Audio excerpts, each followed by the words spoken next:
Hello guys, welcome to आलोक कोडवाइस। तो आज हम लोग एक नया प्लेलिस्ट शुरू करने जा रहे हैं जो होगा रेस्ट एपीआई पे बेस्ड होगा। तो इसमें हम लोग पूरी तरह से रेस्ट एपीआई के बारे में समझेंगे, कैसे वर्क करता है, कैसे उसमें डेटा ट्रांसफर होता है, कैसे हम लोग रियल लाइफ एग्जांपल के हेल्प से रेस्ट एपीआई को अंडरस्टैंड कर सकते हैं, किसी भी यूजर से कम्युनिकेट कर सकते हैं, डेटा सेंड कर सकते हैं, अपडेट डिलीट कर सकते हैं, या अच्छे अच्छे रेस्ट एपीआई एप्लीकेशन बना सकते हैं। ये वीडियोस हमारे इंटरव्यूज या फिर प्रोग्रामिंग जर्नी में बहुत ज़्यादा मदद करेगा। अगर आप एक डेवलपर बनना चाहते हो, ये वीडियो आपके लिए बहुत ज़रूरी है, ताकि आप एक वंडरफुल रेसिपी एप्लीकेशंस बना सकें किसी भी फील्ड में। एक बहुत अच्छा रेसिपी एप्लीकेशन बनाने में मास्टर हासिल कर सके। तो चलिए स्टार्ट करते हैं। जो पहला हमारा टॉपिक होने जा रहा है वो इंट्रोडक्शन टू रेस्ट एपीआई। तो रेस्ट एपीआई के बारे में हम लोग समझेंगे रियल लाइफ एग्जांपल के साथ। जो हर जो हर टॉपिक होगा उसको हम रियल लाइफ के साथ इंटरलेट करेंगे ताकि काफी आपको अच्छे से समझ में आए। तो पहला है कि व्हाट इज एपीआई। पहला क्या है, व्हाट इज एपीआई। तो यहाँ पे एपीआई क्या है, ये आपको इंटरव्यूज में भी पूछा जाता है। इंटरव्यूअर क्या सोचता है, एपीआई के बारे में बताओ। तो ठीक है, तो एपीआई क्या है कि एप्लीकेशन प्रोग्रामिंग इंटरफेस। अब एप्लीकेशन प्रोग्रामिंग इंटरफेस तो नाम से क्लियर नहीं हो पाएगा कि कहना क्या चाहता है, एप्लीकेशन प्रोग्रामिंग इंटरफेस है क्या, इंटरफेस क्या है। तो यहाँ पे एक इंटरफेस वर्ड यूज हुआ है। तो जैसे कि आप कोई भी साइट ओपन या ऐप ओपन करते हैं, जैसे कि मान लो जोमेटो, स्विगी, कुछ भी ओपन करते हो, तो उसका एक यूआई यूआई इंटरफेस आता है। तो इंटरफेस को ही हम लोग, जैसे स्क्रीन में यूआई डिजाइन दिखती है, बटन्स दिखते हैं, क्लिक, ऐड, अपडेट, पेमेंट की, सब क्या इंटरफेस है।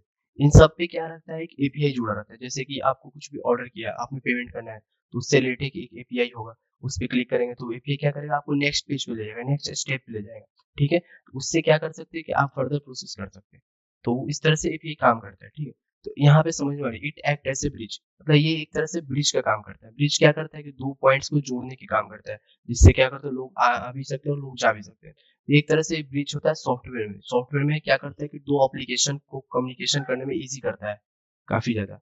जैसे कि आप एक एप्लीकेशन से दूसरे एप्लीकेशन में बात करना चाहते हैं कि उसमें मदद करेगा ब्रिज काफी ज्यादा। और उसके बाद क्या होता है, थिंक ऐसे एनएपीआई, मतलब ये एक तरह से मैसेंजर की तरह भी काम करता है कि आपको मैसेज को एक जगह से दूसरी जगह पे ले जाएगा, एक एप्लीकेशन से दूसरे एप्लीकेशन में ले जाएगा काफी इजी तरीके से, और वापस में आपको रिस्पॉन्स भी देगा। जैसे कि किसी यूजर ने हाई मैसेज किया, ठीक है, और दूसरे यूजर ने हेलो मैसेज किया, तो हाई मैसेज क्या हो गया, मैसेज एपीआई ले गया, और उधर से जो मैसेज आया हेलो, उसको क्या किया, वापस भी ले गया। तो एपीआई क्या कर रहा है, टू वे कनेक्शन काम कर रहा है ब्रिज की वजह से।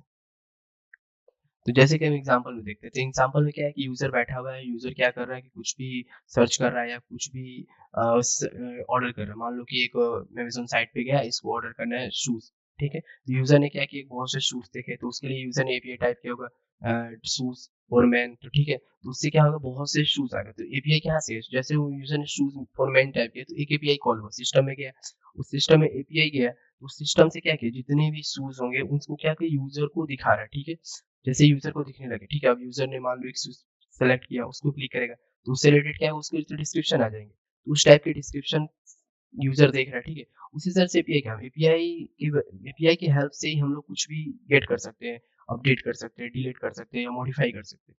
बिना एपीआई के हम लोग कुछ भी नहीं कर सकते। सारे एप्लीकेशन में एपीआई का होना बहुत जरूरी होता है। अब इसको और इजी तरीके से, जैसे कि आप एक कस्टमर है, ठीक है, आप एक होटल या रेस्टोरेंट में गए, ठीक है, तो आपने क्या किया कि आप बैठे, ठीक है, तो आप एक वेटर बोला होगा, तो वेटर क्या है, वेटर आया, ठीक है, तो वेटर को आपने क्या किया, ऑर्डर दिया कि आप बिरयानी या पनीर या कुछ भी मंगा रहे हैं आप चीज, जो भी आपको मन करेगा वो ऑर्डर करें। तो वेटर क्या है, वेटर एक एपीआई होगा। वेटर आपके लिए क्या है, एपीआई। वेटर को आपने बोला कि आपको बिरयानी चाहिए या फिर आपको चाहिए मटर पनीर चाहिए, तो वेटर क्या करेगा, आपके ऑर्डर को ले जाएगा। ठीक है, ऑर्डर को ले गया, और ऑर्डर को कहाँ ले जाएगा, सिस्टम में। सिस्टम क्या हो गया, यहाँ पे किचन हो गया। ठीक है, किचन में उस शेफ को बोलेगा कि ये इस यूजर को ये चीजें चाहिए, तो शेफ क्या करेगा, उसको तुरंत रेडी करेगा भाई, जितनी जल्दी हो सके रेडी करता है। यहाँ पे एपीआई क्या करता है, उसको विद इन सेकंड्स रेडी करके दे देता है। ठीक है, जैसे आपने एंटर किया, उस एपीआई को रन हुआ, और तुरंत यहाँ पे शेफ को थोड़ा टाइम लगेगा, तो उस शेफ आपको ऑर्डर देगा। अब वही शेफ क्या करेगा, जो वेटर है वो उसको वापस बुलाएगा कि हाँ इधर आओ, तुम्हारा जो ऑर्डर था एबीसी का, उसका ऑर्डर बन चुका है, आप इसको लेके जा सकते हो। तो वेटर क्या करे, उस ऑर्डर को उसी कस्टमर को देगा, किसी और को नहीं देगा, क्योंकि उसमें क्या होगा, एक ब्रिज जुड़ चुका है। ठीक है, एक कनेक्शन बन गया यूजर कस्टमर का वेटर से, वेटर का शेफ से, इसमें एक कनेक्शन बन गया। तो कनेक्शन बन गया तो यूजर आएगा और उसको दे देगा। ठीक है, इस तरह से एपीआई काम करता है। हर यूजर के लिए अलग अलग एपीआई जनरेट होते हैं। तो यहाँ पे एक इंपॉर्टेंट है कि अब यूजर पूछ सकता है इंटरव्यू की, why API important for modern application. API जरूरी क्यों है मॉडर्न एप्लीकेशन के लिए, और भी तो चीजें हो सकती है। तो इन टुडे डिजिटल वर्ल्ड में बात करें तो एपीआई बहुत ही ईज़ी है, मतलब एपीआई क्या करता है आपके कामों को बहुत ईज़ी बना देता है। एप्लीकेशंस को नीड टू टॉक करने में बहुत ईज़ी है, जैसे कि फूड डिलीवरी ऐप ज़ोमैटो हो गया, उबर हो गया, या आपको प्राइस दिखाते हैं या आपको मदद करते हैं, हेल्पिंग करते हैं। It does this is calling API provide restaurant third party, मतलब इस तरह से एग्ज़ाम्पल से आप ये समझ सकते हैं, विथआउट एपीआई हम लोग कुछ भी एबल गेट नहीं कर सकते। एपीआई क्या करता है, हमेशा हमें को रियल टाइम डाटा अपडेट या ऑर्डर स्टेटस या ट्रैकिंग करने में भी बहुत ज़्यादा मदद करता है। Other common use of API की बात करें तो पेमेंट करने के लिए भी एपीआई यूज़ होता है, सोशल मीडिया इंटीग्रेशन के लिए भी एपीआई यूज़ होता है, वेदर ऐप के लिए भी होता है। कैसे होता है? पेमेंट के लिए क्या होता है? जैसे पेमेंट, मान लो आपको पेमेंट करना है किसी यूज़र को, ठीक है? तो आपका एसबीआई अकाउंट है। तो आपने क्या किया, आपने यूज़र का डिटेल्स भेजा, जिसको पेमेंट करना है उसको बैंक अकाउंट ही डालेंगे, ठीक है? अब वो क्या करेगा, जैसे ही आपने एंटर किया, सबमिट किया, तो वो क्या करेगा, वो बैकएंड में जाएगा, वो वेरीफाई करेगा, वो सारा डेटा मैच करेगा, सही है तो पेमेंट सक्सेसफुल हो गया। उसी तरह से सोशल मीडिया इंटीग्रेशन की बात करें, आप फेसबुक पे या किसी को सर्च करें, ठीक है? मान लो कि आपको विराट कोहली को सर्च करना है, तो आप यूज़र पे जाओगे, विराट कोहली लिखोगे, ठीक है? तो विराट कोहली से रिलेटेड जितने भी नेम होंगे, वहाँ पे क्या करें, रिफ्लेक्ट करें। ऐसा नहीं कि डायरेक्ट विराट कोहली का ही सिंगल है, विराट कोहली के नाम से बहुत से फेक आईडी भी बन चुके हैं, उन सारों को आपको दिखाएगा, ठीक है? अब स्पेसिफिक होगा कि आप विराट कोहली स्पेसिफिक कुछ लगाया होगा डॉट, या तो उससे क्या होगा, वो आपको प्राइवेट विजिबल, तो वहाँ पे भी एपीआई काम कर रहा है। वेदर ऐप्स में भी हो गया, वेदर ऐप्स में आप लोकेशन डालोगे किसी भी जगह का, ठीक है? तो वहाँ का प्रॉपर वेदर आपको लाइव वेदर बता देगा, तो लाइव एपीआई भी काम करती है। एपीआई क्या है कि आपको सेव टाइम, रिड्यूस कॉम्प्लेक्सिटी या इनेबल ऑटोमेशन में हेल्पिंग करता है, ठीक है? System to work to the, मतलब इन सब की तरह से क्या करता है, बहुत ही आराम से काम करता है। तो यहाँ पे हम लोग एक नेक्स्ट क्वेश्चन आता है, what is rest API, why it is popular. API तो हम लोग ने जान लिया एपीआई क्या है, और एपीआई के अंदर बहुत से इसके पार्ट्स हैं, जैसे रेस्ट एपीआई आ गया, सोप आ गया, ग्राफ क्यूएल आ गया, आरपीसीएल आ गया। तो हम लोग ज्यादातर रेस्ट एपीआई ही क्यों यूज करते हैं, या आखिर ये फेमस क्यों है रेस्ट एपीआई? तो रेस्ट एपीआई से पहले हम जानते हैं रेस्ट क्या होता है। तो रेस्ट होता है रिप्रेजेंटेशनल स्टेट ट्रांसफर। इसका मतलब हो गया कि ये follow of set rules that make it, मतलब ये क्या करता है, बहुत से सेट रूल्स के हिसाब से बना है, मतलब इसका जो यूज़ होता है बहुत ज़्यादा ईज़ी है, जिसमें इसको क्या होता है, स्केलेबल है, ये लाइट वेट है, ये ईज़ी टू यूज़ है। तो इसलिए हम लोग इसको रेस्ट एपीआई को ज़्यादातर प्रेफ़रेंस करते हैं।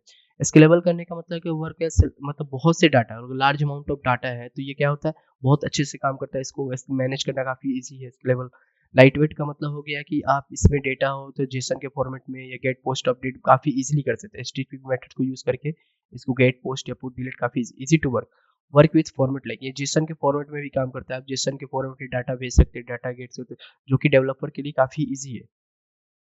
और व्हाट डज़ रेस्ट स्टैंड, तो हम लोगों ने जान दिया कि रेस्ट स्टैंड करता है रिप्रेजेंटेशनल स्ट्रेंथ ट्रांसफर। ये एक तरह से आर्किटेक्चरल स्ट्रक्चर है जो कि यूज़ होता है, डिज़ाइन होता है, बनाया होता है। नेटवर्क एप्लीकेशन, मतलब बहुत से नेटवर्क एप्लीकेशन, मतलब एक एप्लीकेशन का लिंक बहुत से है, ठीक है, बहुत सर्विसेज है। तो इसको हम लोग एक आर्किटेक्चरल इसको डिज़ाइन करते हैं, ठीक है? ताकि हम लोग जो एप्लीकेशन बनाए वो काफ़ी ज़्यादा स्मूथली काम कर ले। ज़्यादातर एप्लीकेशन इसमें वेब सर्विस के लिए यूज़ होते हैं। इन इन सिंपल टर्म्स में बात करें तो रेस्ट एपीआई अलाउ करता है different system communicate over internet, मतलब जो भी सिस्टम होता है, जो भी इंटरनेट से होता है, हम लोग इसको कम्युनिकेट करने के लिए कैसे करते हैं, रेस्ट एपीआई तो ऐसा नहीं कि हम लिख दिए तो काम कर दे।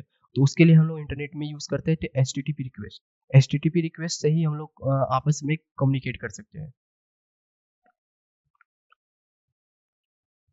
How does rest API work, तो रेस्ट एपीआई काम कैसे करता है? अब एपीआई का तो काम से रेस्ट एपीआई काम कैसे, रेस्ट एपीआई करता है फॉलो सेट ऑफ रूल्स, मतलब ये कुछ रूल्स को फॉलो करता है जो इसके मदद कम्युनिकेशन में क्लाइंट और क्लाइंट या मान लो कि फ्रंट एंड या बैक एंड एप्लीकेशन में काफी मदद करते हैं कम्युनिकेट करने के लिए, ठीक है? तो इसमें बहुत से रूल्स इनबिल्ट रहते हैं जो आपको मदद करेंगे फ्रंट एंड से बैक एंड को डाटा भेजने में, या बैक एंड से फ्रंट एंड में डाटा गेट करने के लिए। इट इज ए स्टेटलेस होता है। अब यहाँ पे एक वर्ड है स्टेटलेस। तो स्टेटलेस का मतलब होता है कि ये क्या होता है कि जो प्रीवियस रिकॉर्ड है, मतलब मान लो कि कोई यूजर ने सर्च किया, ठीक है?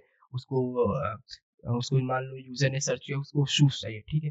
तो उस यूजर ने शूज सर्च किया, शूज मिल गया, ठीक है? तो उसका डाटा क्या होगा, उसका डाटा इरेज होगा, उसका डाटा सर्वर पे नहीं है, मतलब उसके पास्ट इंटरेक्शन को इसको स्टोर नहीं करता। अब यूज़र मान लो कि क्रिकेट बैट ऑर्डर करना चाहता है, तो एक नया एपीआई जनरेट होगा। क्रिकेट बैट के लिए नया ऑर्डर गया, नया पेमेंट हुआ, वो पेमेंट भी क्लोज़ हो गया। तो यहाँ तक यहाँ जैसे उसका वर्क प्रोसेस कंप्लीट हो गया, उसको बिल दे दिया गया, उसका काम खत्म हो गया वहीं पे। It is a you it use resource based URL, मतलब जिस तरह से यूआरएल ये मतलब रिसोर्स बेस्ड होता है। जैसे डेटा, मान लो कि आपने एक यूआरएल बनाया, ठीक है, एग्जांपल के लिए यूजर प्रोडक्ट, ठीक है? तो जैसे जैसे आप यूजर मान लो कि आपको कुछ गेट करना है, तो आप लिखते हैं स्लैश करके यूजर आईडी, ये आईडी विराट कोहली, तो ठीक है, तो उस तरह से यूजर आपको उस नाम से रिलेटेड सर्च करके दे देगा, इसलिए इसको होता है user resource based URL. It work with various data format, ये मतलब बहुत से डेटा फॉर्मेट में काम करता है। मोस्टली हम लोग इसमें जेसन को यूज करेंगे सेंडिंग करने के लिए, रिसीविंग करने के डेटा के लिए। जैसे कि यहाँ पे समझते हैं कि एपीआई सर्विस रिक्वेस्ट, जैसे उसी तरह से सेम एग्जांपल है, कस्टमर है, वेटर है, शेफ है, तो ये आपको रिसीव किया, ऑर्डर भेजा, ऑर्डर दिया, तो वेटर शेफ के पास ले गया, शेफ ने वापस इसको रिस्पॉन्स दे दिया। अब यहाँ पे एचटीटीपी मेथड है क्या, इन रेस्ट में एचटीटीपी मेथड यूज किया है। तो रेस्ट एपीआई परफॉर्म करता है ऑपरेशन यूजिंग स्टैंडर्ड एचटीटीपी, मतलब कुछ स्टैंडर्ड एचटीटीपी को यूज करके हम लोग रेस्ट एपीआई को ऑपरेशन को परफॉर्म करते हैं, जिसमें एग्जांपल में सिनेरियो देखेंगे सबसे पहले। अब गेट करना है, ठीक है, गेट, पोस्ट, पुट, डिलीट, ये चार बहुत इंपॉर्टेंट है, इनको आपको समझना बहुत जरूरी है। अब गेट का मतलब होता है पाना, ठीक है, किसी भी चीज को, अगर मान लो कि प्रोडक्ट है, प्रोडक्ट में मान लो शूज है, ठीक है, अब शूज हमको देखना है, ठीक है, तो हम लोग यूआरएल पास करेंगे एचटीटीपी में गेट प्रोडक्ट। अब ये प्रोडक्ट क्या करेगा, जो जो शूज मान लो प्रोडक्ट में स्लैश करके शूज लेगा, ये सारे शूज मतलब जितने भी अमेजोन पे जितने भी अगर रेंज में शूज होंगे, वो क्या करेगा, दिखाएगा, एक एक करके दिखाएगा, ये शूज देख लिया, वो इस तरह से हर प्राइस के डिफरेंट डिफरेंट टाइप के शूज दिखाएगा। उसके बाद क्या हुआ, शूज तो देख लिया, अब पोस्ट करना है, पोस्ट प्रोडक्ट। अब यूजर तो मान लो कि एक शूज भी किया, ठीक है, तो अमेजोन में एक वैकेंसी खाली हो गया शूज का जगह, तो अब क्या करता है, जो उसके डेवलपर्स है वो चाहते हैं कि एक प्रोडक्ट को ऐड करें, तो वो क्या यूज करेंगे, पोस्ट यूज करेंगे। तो पोस्ट क्या करेगा कि एक नया शूज उसके जगह पे ऐड कर देगा, ठीक है, तो हम लोग इसको यूज करते हैं पोस्ट, किसी भी चीज को ऐड करने के लिए न्यू प्रोडक्ट को पोस्ट यूज करेंगे। अब पुट कर दिया, ठीक है, अब पुट का मतलब क्या आ गया, अपडेट प्रोडक्ट। अब अपडेट किसका करेंगे, अब अपडेट करने के लिए तो उस प्रोडक्ट की आईडी चाहिए, उस प्रोडक्ट का नंबर चाहिए, मान लो कि इस प्रोडक्ट जो हमारा शूज था उसका प्राइस था 1000, अब उसका शूज हो गया, उसको प्राइस को चेंजेस आ गए, उसको 1100 करना, तो क्या यूज करेंगे, पुट यूज करेंगे।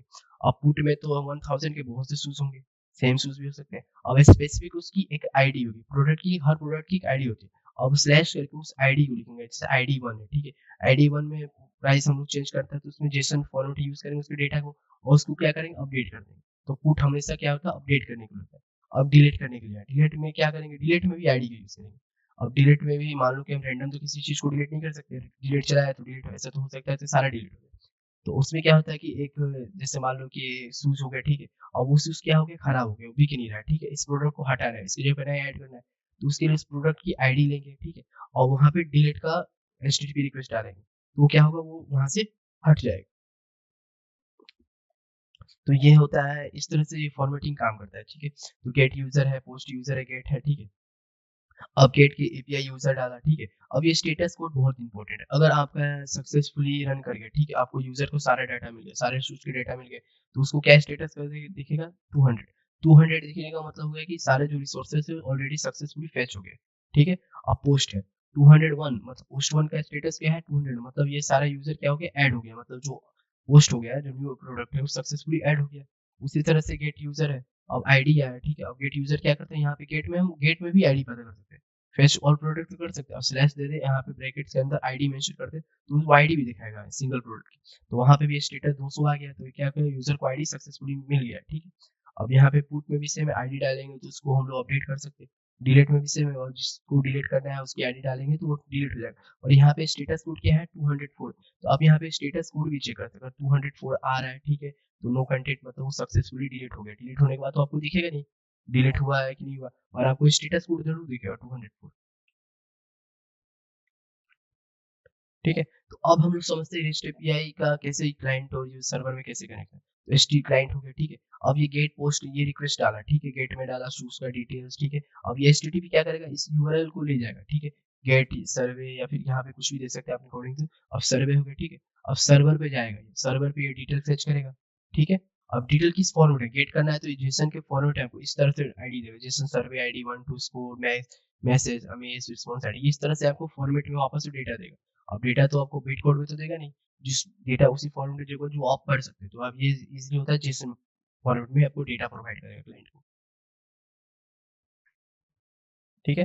तो यहाँ पे स्टेटस कोड इंडिकेट करता है, यहाँ पे बहुत से स्टेटस कोड है, इसको आप पढ़ सकते हैं, जिसमें आपको बाकी 200 पढ़ चुके, 2004, अब 301 मूव परमानेंटली, अगर आपको डेटा को किसी दूसरे यूआरएल में भेजना है तो उसको परमानेंट मूव पे 301 स्टेटस कोड आ रहा था, ये रिसोर्सेज क्या परमानेंटली मूव हो गया है, ठीक है। 401 नॉन ऑथराइज्ड हो गया है, ऑथेंटिकेशन से रिलेटेड है, forbidden service server has refused fulfil the request, मतलब ये 403 आ गया और फॉरबिडन, तो सर्वर में कुछ दिक्कत है, आपकी रिक्वेस्ट फुलफिल नहीं किया जा सकता, मतलब कुछ सर्वर डाउन है या फिर सर्वर क्रैश हो गया है या फिर उससे रिलेटेड डेटा नहीं है, तो आपको 403 दिखेगा फॉरबिडन, ठीक है, नॉट फाउंड। ये ज़्यादातर ये नॉट फाउंड होता है कि आपका रिक्वेस्ट वो गलत जा रहा है, डज नॉट एग्जिस्ट, मतलब उस टाइप का, अगर मान लो कि आपने 6 नंबर की आईडी खोलनी है, ठीक है, और आप डाटाबेस में आपका 6 नंबर ही नहीं है, सर्वर में है ही नहीं, तो क्या करेगा वो, आपको डाटा ही मैच नहीं करेगा, तो आपको क्या करेगा, डज नॉट एग्जिस्ट, मतलब वो सर्वर बताएगा कि 404 फाइंड करेगा, ज़्यादातर स्टेटस ये दिखेंगे, तो आपको समझ जाना है कि ये अगर 404 आ रहा है तो नॉट फाउंड है, मतलब वो क्या है, डज नॉट एग्जिस्ट, सर्वर को एग्जिस्ट नहीं करता है। 408 है तो रिक्वेस्ट टाइम आउट, जैसे कि आपको पेमेंट का होता है, अब पेमेंट में होता है कि आपको 1 मिनट या 2 मिनट के अंदर आपको पेमेंट करना रहता है, रिक्वेस्ट किया है जैसे, अब सर्वर में आपको मान लो यूजर आईडी पासवर्ड 2 बार गलत डाल दिए, ठीक है, तो क्या हो गया कि आपका रिक्वेस्ट टाइम आउट हो गया, मतलब आपका उस टाइम के अंदर आपने 2 बार गलत डाल दिया और वो टाइम आउट हो गया, तो आपको पेमेंट क्या हो गया, कैंसिल हो गया, तो सेंड रिक्वेस्ट क्या होगा, पेंसिल। 512 है सर्वर एरर, सर्वर एरर ज्यादातर होता है मालफंसी स्क्रिप्ट, सर्वर कॉन्फ़िगरेशन एरर सिंडरोम, मतलब सर्वर एरर का मतलब हो गया कि जैसे कि आपका एप्लीकेशन उस टाइम के लिए रन नहीं कर रहा है, मतलब क्या हो रहा है कि वो एप्लीकेशन लोड नहीं ले रहा है, सर्वर में कुछ दिक्कत है या कुछ चेंजेस या डेवलपर्स, उस टीम के डेवलपर्स हैं, उसमें कुछ नए फीचर्स ऐड कर रहे हैं, तो उस टाइम पे क्या होता है, सर्वर को डाउन कर देते हैं, जिससे क्या होता है, सर्वर एरर, तो जब भी आप कुछ नहीं सर्च कर पाओ, क्या होता है, सर्वर एरर हो गया, तो ठीक है, जैसे समझो कि आपका जो एप्लीकेशन उस टाइम पे रन नहीं कर रहा है, आपकी क्वेरी में कोई दिक्कत नहीं है, आपको रिक्वेस्ट सबसे सही है, मगर इंटरनली वो सर्वर में ही कुछ डाउन है। तो अगर आपको वीडियो अच्छा लगा हो तो please like share and subscribe करो आलोक कोड वाइब्स को। इस वीडियोस के जितने भी प्लेलिस्ट है ऐसी आलोक कोड वाइब्स से मिल जाएंगे। अगर आपको ये पीडीएफ चाहिए तो आप आलोक कोड वाइब्स इसको इंस्टाग्राम पे फॉलो कर सकते हैं, इससे रिलेटेड आपको सारे पीडीएफ मिल जाएंगे। Thank you for watching.